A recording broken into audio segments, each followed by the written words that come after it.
Кемел ақын келтірер сөздің түрін, оғанда заман өткен бір ықылым. Кешегі о бір қатар заманында, өтіпті екі байың бізден бұрын.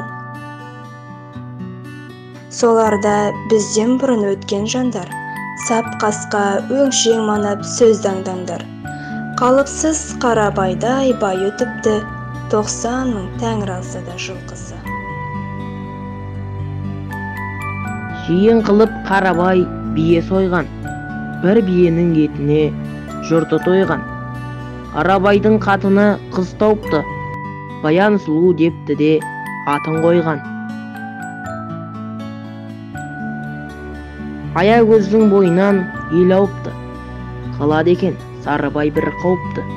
3 күндей толғатып азаматтар, Сарыбайдың қатыны ұл тауыпты.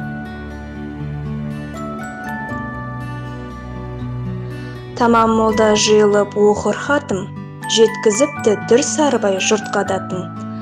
Сарыбайдың қатыны ұл тауыпты, қозы көрпеш қойыпты оның атын.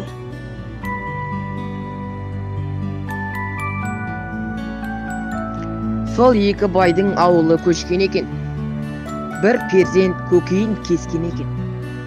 Біреуі ұл, біреуі қыз болса, Құдай қосса, біз қостық дескен екен.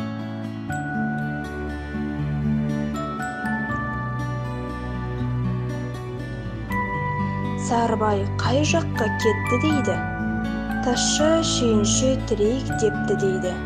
Асығысты шүйінші тіремейм деп, Сарыбайдың ажалы тиді дейді.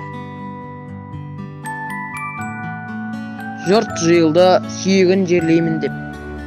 Қарабай айтты, бұл жұртты көрмеймін деп.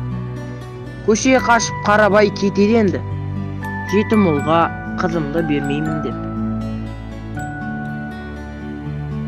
Енді қайтып жүрейін есіме алмай, жүруші едім адамнан көңілім қалмай. Көңілім менің таразы еш тағатсыз, әкем қосқан баянға мен бір бармай.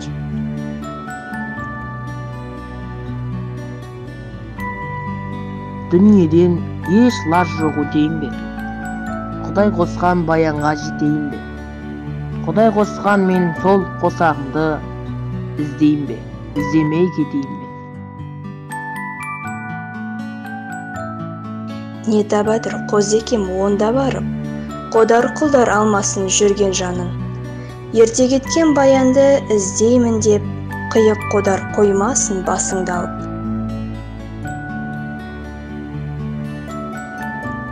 Айтса дағы Қозыкем тіл алмассың, барғаннан соң сен қайтып келе алмассың. Ерте кеткен баянды іздеймін деп, енді қайтып бұл жұртты көре алмассың.